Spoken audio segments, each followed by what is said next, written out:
my personal motto. I kind of have two, but one is stay in your lane. It's really important for me to remember, and as an artist, sometimes you can look at other people and see what they're doing and be like, oh my God, they're doing that, they're doing this. And it's like, no, stay in your lane, you're good. And the best is yet to come. That's one that I say to myself a lot. Keeps me going, keeps me moving, you know. Yeah, those two. So the best is yet to come and stay in your lane. So all of my wisdom comes from the ancient Greeks, and this one's from Heraclitus, and he says, nothing is constant but change. My personal motto is nothing's going to happen unless you do it. I feel like there's a lot of times, especially as an artist, you spend a lot of time dreaming and hoping that stuff is going to happen. Then you find usually if you just do it, it happens a lot faster. Yeah. As a professional, I've had quite a few memorable moments. I feel really blessed. I've been able to travel the whole world and meet some phenomenal people. Got to perform in front of Quincy Jones last year, which was great. But I think, I don't know, I think I might have had my highlight on Friday, just gone. I had a headline show in London, and it was probably my most honest performance to date, and it felt like healing on stage, which was quite a vibe. So I would say that, yeah, that's probably my most memorable moment. I think for me, like a life-changing moment was to meet the team behind the Mimi gloves, which are the gloves that I use in my performance. That really changed everything that I'm doing right now. So I'm combining technology and music, and now also looking into other fields of technology that not necessarily directly have to do with music. So yeah, that changed a lot for me.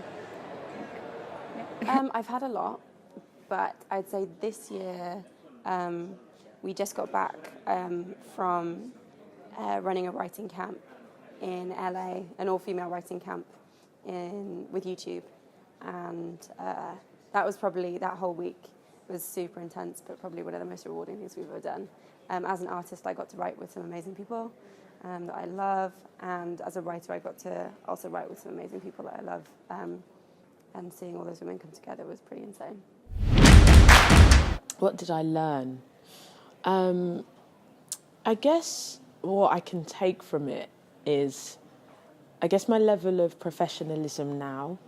I've kind of learned how to have self-control in a way. When you're touring a lot, it's really exciting, and there are so many parties, and you want to get involved, and you're like, but you know, my voice is my instrument, and so it's just kind of that self-care when you're on the road. Otherwise, you're going to do yourself in, and knowing when to take those moments. And when to just fall back and sleep and do your job well when you're on the road. So I think, yeah, kind of learning life on the road, because it's not easy. It's not normal. So, yeah, there's definitely a way to navigate that. And I think, yeah, I've learned a lot from my younger self. And I deal with life on the road a lot better now. Yeah. Think twice before making any serious decisions. Really trust your instinct, your first idea or first thought or feeling, even gut feeling about something. Just really trust that. That it takes a long time to get things right. A really long time. You spend so much of your early career just making a lot of mistakes. And I made a lot of mistakes, but I'm really pleased. I'm glad I made them. Challenges today, I would say, as an independent artist, financial. It's hard. You know, I pay for a lot of things out of my own pocket. Grateful for things such as PRS. That, you know, I got funding from Women Make Music this year, which has helped a lot. But yeah, I think that's my biggest challenge. It's the financial side of things. I think my biggest challenge is that I'm always on the cusp of things, so it's sometimes to the outside world a bit unclear whether I'm doing music or technology, and there's not yet a lot of platforms where those things are properly coming together, funded in that way.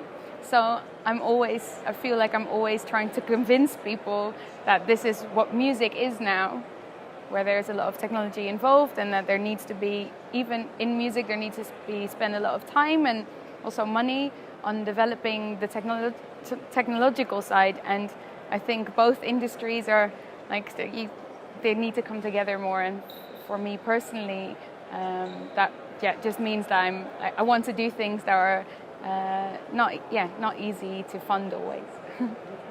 Being a solo artist is hard. It's not like when you have a band, and it's still always hard. I'm still a relatively new artist, breaking new ground, and releasing music is tough. There's so many people making music, so you have to know what makes you different. And being an independent artist is tough. It's super rewarding, and I'm lucky I have so much creative control. But I'd say you have to build a team around you, and getting the right team is one of the hardest things.